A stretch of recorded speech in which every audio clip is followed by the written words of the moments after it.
नमस्कार।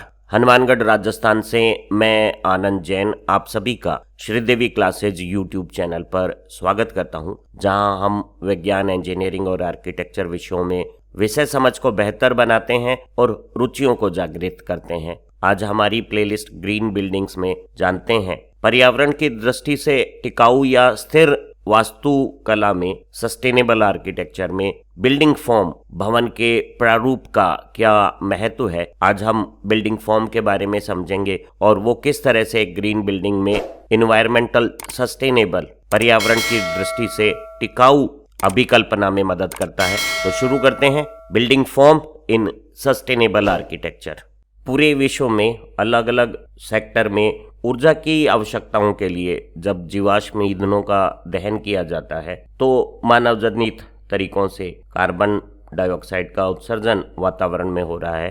CO2 का बढ़ता हुआ उत्सर्जन वैश्विक तापन, ग्लोबल वार्मिंग और क्लाइमेट चेंज, जलवायु परिवर्तन का प्रमुख स्रोत है। हालांकि औद्योगिक कार्य सबसे अधिक मानव जनित CO2 का उत्सर्जन करते हैं। ट्रांसपोर्टेशन का भी हिस्सा काफ़ी अच्छा है, लेकिन अगर हम भवन निर्माण में जिन पदार्थों का इस्तेमाल करते हैं उन पदार्थों के निर्माण, परिवहन और बाद में निर्माण गतिविधियों में कुल उत्सर्जित कार्बन डाइऑक्साइड का 11% उत्सर्जन होता है। और बिल्डिंग के परिचालन के दौरान रहनवासियों के द्वारा अलग अलग ऊर्जा आवश्यकताओं में जीवाश्म ईंधनों के उपयोग से कुल वैश्विक CO2 मानव जनित उत्सर्जन में 28% उत्सर्जन बिल्डिंग के क्रियाकलापों से होता है। तो अगर हम बिल्डिंग के निर्माण और उसके क्रियाकलापों को जोड़ लेते हैं तो वो कुल मानव जनित CO2 एमिशन का 40%, 2/5वां अंश बना रहा है। और हम कह सकते हैं कि इमारतें और शहर ही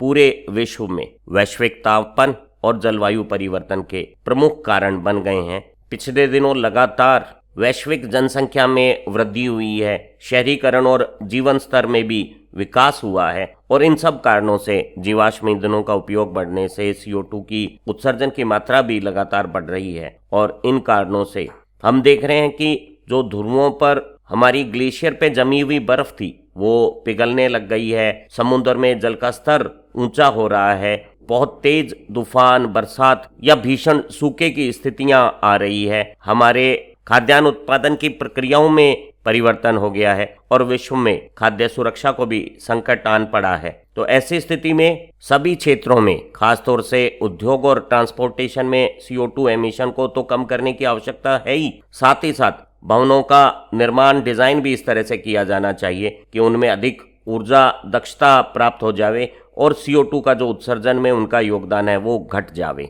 सस्टेनेबल आर्किटेक्चर जो ग्रीन बिल्डिंग की कंसेप्ट को प्रमोट करता है उसमें रहने वाले लोगों के लिए ज़्यादा बेहतर जीवन सुविधाएं और वेलबींग, कल्याण का ध्यान दिया जाता है। साथ ही साथ भवन के निर्माण और प्रयोग के पर्यावरणीय प्रभाव भी, एनवायरमेंटल इम्पैक्ट भी कम रहे, ताकि हमारा जो पर्यावरण है वो जैसा आज हमें दिख रहा है वैसा ही आगामी पीढ़ी के लिए भी सुरक्षित बना रहे। और इस हेतु एक इमारत में प्राकृतिक रूप से हवा का आना और जाना निर्धारित किया जाता है, ताकि हमें कृत्रिम रूप से हवा के संचरण, वेंटिलेशन के लिए ऊर्जा साधनों का इस्तेमाल नहीं करना पड़े। तो हमें शुद्ध ठंडी हवा आ जावे और गर्म बुरी हवा सहज रूप से, प्राकृतिक रूप से बाहर निकल जाए। इस तरह की अभिकल्पनाएं करनी होती हैं। साथ ही साथ हम सूर्य की रोशनी से दिन के उजाले को, डे लाइट को भवन में अधिकाधिक प्राप्त हो, इसकी व्यवस्थाएं करते हैं। भवन के लैंडस्केपिंग और दूसरे डिजाइन पहलुओं को इस तरह से बनाया जाता है कि भवन के ऑपरेशन में ऊर्जा उपभोग की मात्राएं कम हो जाए, भवन की एनर्जी एफिशिएंसीज, ऊर्जा दक्षताओं में सुधार हो जाए। जानते हैं बिल्डिंग फॉर्म, भवन का प्रारूप किसे कहते हैं। एक भवन की जो आकृति है, शेप है, जो उसका विन्यास है, ओरिएंटेशन है और जो बाहरी स्वरूप हमें दिखाई देता है, वही भवन का प्रारूप है। हम कह सकते हैं कि बाहर से देखने पर समय की किसी एक परिस्थिति में भवन की जो त्रिआयामी, 3 डायमेंशनल दृश्यानुभूति होती है, वही भवन की बिल्डिंग फॉर्म है। एक बिल्डिंग फॉर्म इमारत के सौंदर्य गुणों के साथ साथ उसकी ऊर्जा कार्य दक्षता और समीपवर्ती जो परिवेश है उसके साथ उसकी क्या अंतःक्रिया होगी, उनको निर्धारित करती है। यहाँ दो महत्वपूर्ण बिल्डिंग फॉर्म में दिल्ली का लोटस टेम्पल और मुंबई का ताज होटल दिखा रहे हैं, जो न केवल भवन के सौंदर्य अनुभूति को प्रदर्शित कर रहा है, साथ ही साथ भवन की फंक्शनल रिक्वायरमेंट है, जिस कार्यों के लिए भवन इमारत का इस्तेमाल किया जा रहा है उसको भी अभिव्यक्त कर रहा है। एक बिल्डिंग फॉर्म रहनवासियों की तापीय और दृश्य सहूलियत को बेहतर बनाती है। जैसे यहाँ अबू धाबी का अलबहर टावर दिखाया गया है। इसका ये जो आकृति है एक सममित विन्यास है, और जो रूप हमें बनावट का दिख रहा है वो न केवल हमारी सौंदर्य अनुभूति में अभिवृद्धि करता है, साथ ही साथ वो रहनवासियों के लिए थर्मल कंफर्ट, तापीय सहूलियत भी बनाता है। इसकी जो उचित डिजाइन है, प्राकृतिक वेंटिलेशन के लिए ये जो पैलेट्स बाहर दिए गए हैं उनका उपयोग है, जो स्वचालित तरीके से वातावरण की परिस्थिति के अनुसार कहाँ से हवा आनी है, कहाँ से जानी है, कितनी आनी है, कितनी जानी है, उसे नियंत्रित कर सकते हैं। भवन में डे लाइट की व्यवस्था बेहतर बनाते हैं और रहनवासियों के जीवन व्यवहार को खुशनुमा, प्राकृतिक, बेहतर बनाते हैं। और वेलबींग का जो सभी तरह की वेलबींग है, भौतिक, मानसिक और पर्यावरणीय, उसे ध्यान रखते हैं। एक बिल्डिंग प्रारूप बिल्डिंग फॉर्म में जो बाह्य ढांचा है, आवरण है, लिफाफा है या बिल्डिंग एनवलप है, वो सबसे ज़्यादा महत्वपूर्ण है। इस बिल्डिंग एनवलप का जो आकार है और प्रकृति है वो निर्धारित करती है कि भवन के आंतरिक स्थानों और बाह्य वातावरण के बीच में तापीय ऊष्मा हस्तांतरण किस प्रकार का होगा। और एक बिल्डिंग एनवलप इस ऊष्मा आदान प्रदान को अगर बेहतर तरीके से नियंत्रित कर सकता है तो वो न केवल भवन की ऊर्जा दक्षताओं को बढ़ाएगा, वो रहनवासियों के वेलबींग, कल्याण की तरफ भी ध्यान देगा। एक अच्छी भवन प्रारूप में इस बिल्डिंग एनवलप भवन के आवरण प्रस्थ क्षेत्रफल को, इसकी सतह के क्षेत्रफल को अगर हम कम रखते हैं तो किसी दिए गए भवन आयतन के लिए भवन की इस आवरण सतह से ऊर्जा का हस्तांतरण कम होने से अंदर भवन में अनुकूल ताप स्थितियां बनाने में ऊर्जा की खपत कम हो जाएगी। इस तरह से भवन के संचालन में ऊर्जा दक्षता बढ़ने से भवन के पर्यावरणीय प्रभाव, इन्वायरमेंटल इम्पैक्ट भी कम हो जाएंगे और हम ग्रीन बिल्डिंग की कंसेप्ट के अनुसार सस्टेनेबल डेवलपमेंट की तरफ ध्यान दे पाएंगे। एक भवन प्रारूप में भवन का ये जो बाह्य आवरण का प्रस्थ क्षेत्रफल है और भवन का आंतरिक आयतन है, इनका अनुपात सबसे अधिक ऊर्जा दक्षताओं को प्रभावित करता है। भवन के प्रयोग के दौरान उसके आंतरिक आयतन में रहनवासियों के आराम के लिए अनुकूल वातावरण परिस्थितियां बनाने के लिए भवन को ठंडा या गर्म करने की आवश्यकता होगी, और ये बाह्य वातावरण में भवन से कितनी ऊष्मा का आदान प्रदान हो रहा है उसके अनुसार निर्धारित होगी। अगर एक भवन खुली प्रारूप की बजाय एक सघन भवन आकृति रखता है तो उसकी आवरण की सतह क्षेत्रफल का मान आयतन की तुलना में कम हो जाएगा और इससे भवन की तापीय दक्षता में सुधार हो जाएगा। एक आयताकार योजना की तुलना में अगर हम वर्गाकार योजना का इस्तेमाल करते हैं तो उसका पृष्ठ आवरण सतह क्षेत्रफल है वो किसी दिए हुए भवन आयतन के सापेक्ष कम हो जाएगा, और इस तरह की जो स्क्वायर योजनाएं हैं, वर्गाकार योजनाएं हैं, वो अधिक ऊर्जा कुशल हो जाएगी। जैसे यहाँ एक 6 मंजिल के कार्यालय भवन में प्रत्येक मंजिल पर 10,000 स्क्वायर फुट का क्षेत्रफल हमें चाहिए, तो एक आयताकार योजना में फ्लोर एरिया 50 गुणा 200 फुट 10,000 स्क्वायर फीट है। वहीं एक दूसरी योजना में हमने एक वर्गाकार फ्लोर प्लान लिया है और ये 100 फुट गुणा 100 फुट आकृति रखता है, तो कुल 6 मंजिल के लिए सभी फ्लोर का टोटल फ्लोर एरिया दोनों भवनों में 60,000 स्क्वायर फुट हो गया है। सभी भवन 10-10 फीट की मंजिल रखते हैं तो कुल भवन की ऊंचाई 60 फीट हो गई है। अब इसकी चारों दीवारों की और एक छत की एनवलप को अगर हम देखें तो सारे एनवलप का सरफेस एरिया आयताकार भवन आकृति के लिए 40,000 स्क्वायर फुट है। वहीं यही आवरण सतह का पृष्ठ क्षेत्रफल एक वर्गाकार प्रारूप के लिए 40,000 की बजाय 34,000 स्क्वायर फुट रह गया है, अर्थात इसमें प्रभावी 15% की कमी हो गई है। और ऐसी स्थिति में आवरण से ऊष्मा हस्तांतरण कम होने से आंतरिक वातावरण को अनुकूल बनाने में ऊर्जा खपत कम हो जाएगी। तो हम कह सकते हैं कि एक आयताकार भवन की तुलना में वर्गाकार भवन प्रारूप ज्यादा ऊर्जा कुशल रहेंगे। और अगर हम एक ऑप्टिमम सबसे बेहतरीन संरचना बनाना चाहते हैं तो हमें वर्गाकार की बजाय वृत्ताकार सर्कुलर सेक्शंस के प्रारूप को भी ध्यान देना होगा। अगर एक भवन के परिसंचालन में ऊर्जा दक्षताओं को अगर हमें निर्धारित करना हो तो वो कौन से कारक इन ऊर्जा दक्षताओं को प्रभावित करेंगे, अगर उनके बारे में जाने तो वो भवन के फर्श का कुल क्षेत्रफल फ्लोर एरिया हो सकता है, वो भवन के आवरण की परिधि माप पेरीमीटर हो सकती है, भवन की ऊंचाई हो सकती है, और भवन के आवरण का जो सतह क्षेत्रफल है और भवन का जो आयतन है उसका अनुपात हो सकता है। तो हमने जाना कि एक भवन की ऊर्जा दक्षता को प्रभावित करने में भवन के आवरण की परिधि माप और भवन का जो फ्लोर एरिया माप है उसका अनुपात भी महत्वपूर्ण है। अगर किसी दिए गए भवन के फर्श क्षेत्रफल के लिए, फ्लोर एरिया के लिए परिधि का क्षेत्र जितना कम माप रखेगा, भवन उतना ही कम बाहर से ऊष्मा का आदान प्रदान करेगी और भवन में अनुकूल तापीय स्थिति बनाने में ऊर्जा की खपत कम हो जाएगी, ऊर्जा दक्षताएं बढ़ जाएगी। अगर हम तुलना करें तो हम पाएंगे कि एक आयताकार संरचना के बजाय वर्गाकार संरचना किसी दिए गए फर्श क्षेत्रफल के लिए परिधि माप कम रखती है। अगर हम यहाँ 10 यूनिट बाई 10 यूनिट का वर्गाकार प्रस्थ क्षेत्रफल फ्लोर एरिया लेवें तो 100 यूनिट फर्श क्षेत्रफल के लिए ये जो परिधि माप है, पेरीमीटर है, वो 40 इकाई आ गई है। और अगर हमें सबसे बेहतरीन सघन भवन प्रारूप बनाना है, कॉम्पैक्ट डिजाइन करनी है, तो हम स्क्वायर के बजाय सर्कुलर प्रारूप में जब जाते हैं तो 100 यूनिट फर्श क्षेत्रफल फ्लोर एरिया बनाने के लिए हमें जो वृत्त सर्किल इस्तेमाल करना होगा उसकी त्रिज्या 5.64 यूनिट होगी और इस संगत त्रिज्या की 2πr परिधि माप पेरीमीटर 35.4 इकाई आ जाएगी, जो एक स्क्वायर 40 की तुलना में कम है। तो हम कह सकते हैं कि एक वृत्ताकार भवन प्रारूप सबसे सघन प्रारूप हो सकता है और वो अपने एनवलप से ऊष्मा आदान प्रदान कम करेगा और बहुत जो हमारे चरम विपरीत प्रकृति की जलवायु के स्थान होते हैं, बहुत ठंडे या बहुत गर्म, वहाँ इस तरह की आकृतियाँ भवन की ऊर्जा दक्षता को ज़्यादा बेहतर बना देगी।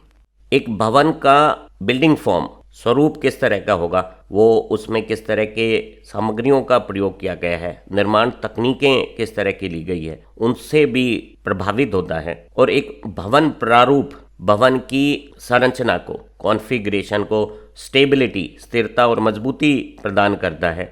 अगर हम एक भवन प्रारूप सरल आकृति का और सघन आकार वाला लेते हैं तो ऐसी भवन प्रारूप में जब हम संरचना करेंगे तो हमें सामग्रियों की मात्रा कम चाहिएगी। इससे हमारी न केवल सामग्री लागतें कम होगी, सामग्री से संगत जो पर्यावरणीय दुष्प्रभाव होते हैं वो भी कम रह जाएंगे और बाद में इस तरह की सघन और सरल आकृतियां अधिक ऊर्जा कुशल भवन संचालन को भी बनाएगी, तो हमारा सस्टेनेबल डेवलपमेंट का जो उद्देश्य है उसकी पूर्ति करेगी। तो एक भवन प्रारूप बुनियादी फंडामेंटल सरल आकृतियों जैसे होने चाहिए, जैसे सर्कुलर या स्क्वायर, और प्रारूप टोटलिटी में सघनता, कॉम्पैक्टनेस को महत्व देना चाहिए। जब हम सरल और सघन आकृति के साथ भवन का प्रारूप बनाते हैं, जैसे कि यहाँ स्क्वायर शेप को महत्व देने के लिए दिल्ली के संजय गांधी हॉस्पिटल का प्रारूप बनाया गया है, तब भी हम भवन को मनभावक बनाने के लिए, उसमें एस्थेटिक सेंस, सौंदर्य संबंधी विचार डालने के लिए कुछ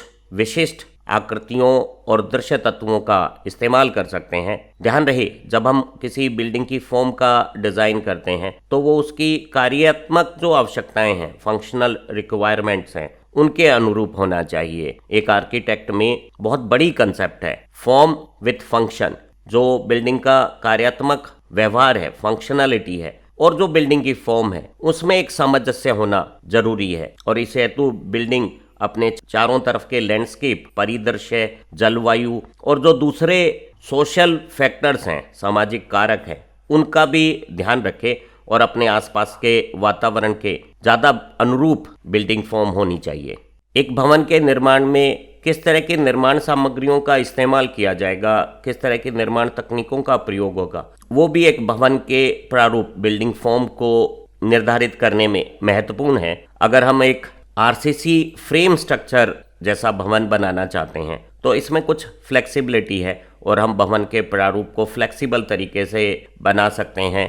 फेनेस्ट्रेशन ओपनिंग्स ज़्यादा बेहतर तरीके से डिज़ाइन की जा सकती है। लेकिन अगर वहीं भवन लोड बियरिंग वॉल के ऊपर बनाया जा रहा है, हम भार को वहन करने वाली चिनाई से दीवारें बनाते हैं, तो ऐसी चिनाई की गई दीवारों के ऊपर ही भवन को टिकना होगा। तो ऐसी स्थिति में इसमें थोड़ी लचीलापन कम हो जाएगा और हमारा प्रारूप सरल लाइनदार सहज आकृतियां रखेगा। उसमें मनचाहे लचीलेपन से भवन के प्रारूप बनाने की सुविधाएं कम हो जाएंगी।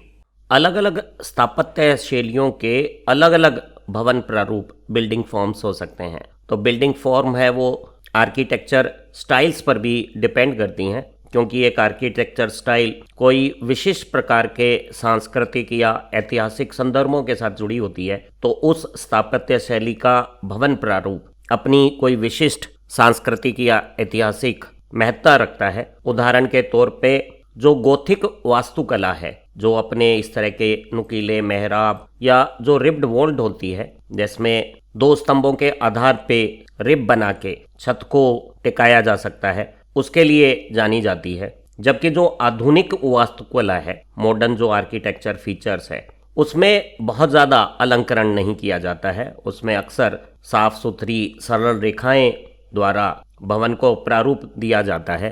तो स्थापत्य शैली के अनुरूप ही भवन के प्रारूप हो सकते हैं, बिल्डिंग फॉर्म्स हो सकती हैं।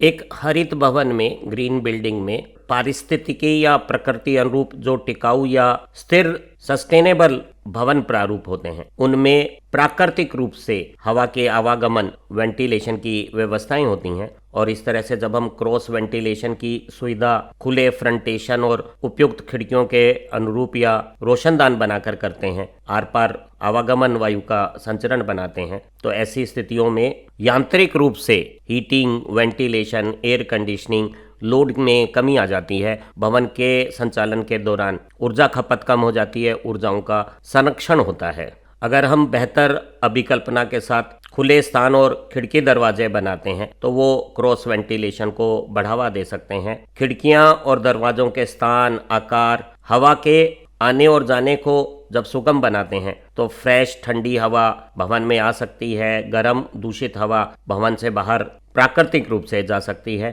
प्राकृतिक वायु संचरण हवा के आवागमन को बेहतर बनाने के लिए हम बिल्डिंग फॉर्म को इस तरह से अभिकल्पना कर सकते हैं, इस तरह से डिज़ाइन कर सकते हैं कि भवन में बीच में खुला आंगन हो, परिकोष्ठ हो या खुले स्थान जैसी आकृतियां हो, जिनसे सभी भवन के भागों में क्रॉस वेंटिलेशन की सुविधा प्राप्त हो जाएगी और इस तरह से हम प्राकृतिक वायु संचार को बेहतर बना सकते हैं।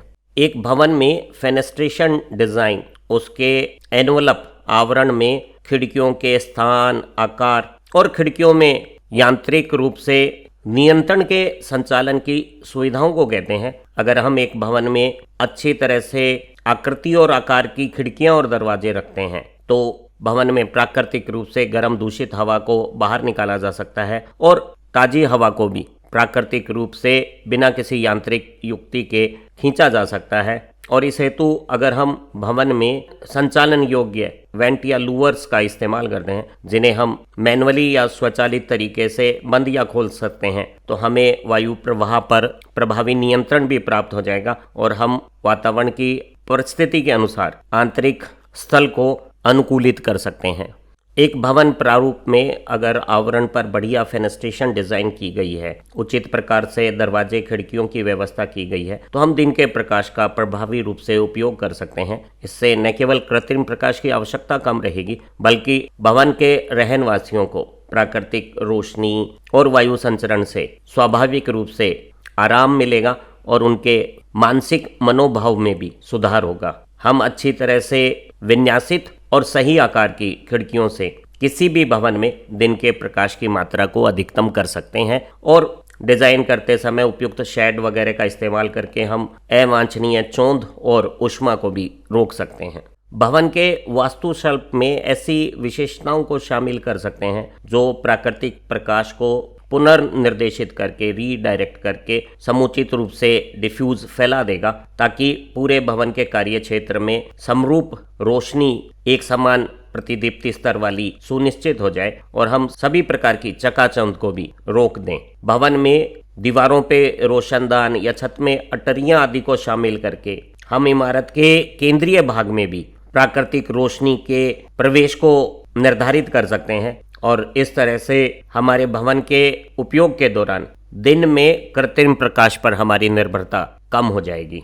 एक भवन का स्वरूप बिल्डिंग फॉर्म सीधे तौर पे भवन के उपयोग के दौरान क्या ऊर्जा मात्राओं की आवश्यकता रहेगी उसे प्रभावित करती है। अगर एक भवन में आवरण का पृष्ठ क्षेत्रफल कम होगा तो हमें ऊष्मा के आदान प्रदान में भवन के अंदर अनुकूल तापीय स्थितियां बनाने में कृत्रिम ऊर्जा की आवश्यकता कम रहेगी। तो एक ऊर्जा कुशल भवन की डिजाइन कॉम्पैक्ट होती है और इस तरह के एक सघन कॉम्पैक्ट डिजाइन के भवन में बाह्य आवरण की सतह क्षेत्रफल कम रहता है। जैसे यहाँ दो क्रम से आए हुए मकानों के बीच में बाउंड्री वॉल कॉमन होने से अतिरिक्त कुचालन हमें एक भवन से दूसरे भवन के बीच में प्राप्त हो रहा है और इससे हमारी ऊष्मा की गर्मी के मौसम में बाहर से प्राप्ति और सर्दी के मौसम में अंदर की गर्मी की बाहर क्षति कम होगी। और ऐसी भवन संकल्पनाएं जहां अत्यधिक चरम जलवायु है, बहुत अधिक गर्मी या बहुत अधिक ठंड होती है, वहां विशेष रूप से महत्वपूर्ण हो जाती है। एक भवन के संचालन के दौरान रहनवासियों के लिए अनुकूल तापीय व्यवस्थाएं बनाने के लिए जो हमारा आवरण है उसमें सही प्रकार का कुचालन और भवन के उपयोग के दौरान थर्मल मास की इस्तेमाल करना भी महत्वपूर्ण है। हम ऐसी निर्माण सामग्रियों का इस्तेमाल कर सकते हैं जिनकी पर्याप्त मोटाई दीवार और छत में रख सकते हैं कि वो सही प्रकार का कुचालन प्रदान करे। सही कुचालन और थर्मल मास का उपयोग करके हम आंतरिक वातावरण के तापमान को अनुकूलित रख सकते हैं। सुबह की रोशनी के साथ जो हमें ऊष्मा प्राप्त होती है वो थर्मल मास अवशोषित कर लेगा और वही अवशोषित ऊष्मा रात के समय जब उत्सर्जित होगी तो वो भवन के अंदर के स्थान का ताप ठंडा होने नहीं देगी। और इसके लिए हम ऐसे सामग्रियों का भवन में इस्तेमाल करेंगे जो अधिक ऊष्माधारिता रखते हैं, अधिक ऊष्मा लेके कम ताप में वृद्धि करती हैं और ताप घटने के दौरान ताप में परिवर्तन कम होने पर भी अच्छी खासी ऊष्मा का उत्सर्जन भी कर देती हैं। तो ऐसे थर्मल मास जिनकी ऊष्माधारिता अधिक मान की है उनका प्रयोग करके हम भवन के अंदर उपयुक्त अनुकूल तापीय स्थितियां दिन में भी और रात में बना सकते हैं। हम इस तरह के शेडिंग छायांकन के उपकरण इस्तेमाल कर सकते हैं जो गर्मियों के समय सूर्य की ऊपर से आने वाली 60 या 70 डिग्री कोण की स्थितियों की विकिरणों को छाया दे देंगे और हमें ना तो चौंध मिलेगी ना गर्मी मिलेगी। वहीं सर्दियों में जब सूर्य नीचे कोण से अपनी किरणों को भेजेगा तो वो ऊष्मा जो हमें आवश्यक है वो बिना किसी छाया के सीधे हमें प्राप्त हो जाएगी। तो हम छायांकन उपकरणों से इस तरह की अभिकल्पना कर सकते हैं कि भवन का संचालन ऊर्जा दक्ष हो जाए। निष्कर्ष के तौर पर हम कह सकते हैं कि एक पर्यावरण रूप में टिकाऊ भवन सस्टेनेबल आर्किटेक्चर की जो डिज़ाइन है वो एक मल्टीडिसिप्लिनरी बहुआयामी प्रयास है जिसमें हमें भवन निर्माण जानकारियों के साथ साथ पदार्थों के व्यवहार और प्राकृतिक सूर्य के विकिरणों और हवा के आवागमन की स्थितियों का भी आकलन कर जानना जरूरी है। और इन सब का बेहतर उपयोग करने में भवन का क्या बिल्डिंग फॉर्म स्वरूप हम इस्तेमाल कर रहे हैं वो भी एक महत्वपूर्ण पहलू है। हम भवन की डिज़ाइन के शुरुआती दौर में ही प्राकृतिक हवा आवागमन, दिन के उजाले की अधिक प्राप्ति और भवन के संचालन के दौरान ऊर्जा दक्षता पर विचार करके ऐसी बिल्डिंग फॉर्म्स बना सकते हैं, ऐसी संरचनाएं बना सकते हैं जो न केवल ऊर्जा खपत को कम करके पर्यावरण पर भवन के दुष्प्रभावों को कम रखेगी बल्कि भवन में रहने वाले निवासियों के लिए ज़्यादा अनुकूल बेहतर जीवन जीने की सुविधाएं बनाएगी, उनकी भलाई को भी बढ़ाएगी और भवन के संचालन की जो लागतें हैं उन्हें घटाएगी। भवन निर्माण में बिल्डिंग फॉर्म के इन सिद्धांतों का अगर हम इस्तेमाल करते हैं तो निश्चित रूप से हम अधिक सस्टेनेबल एनवायरनमेंट बनाने की दिशा में सफलता पा सकते हैं।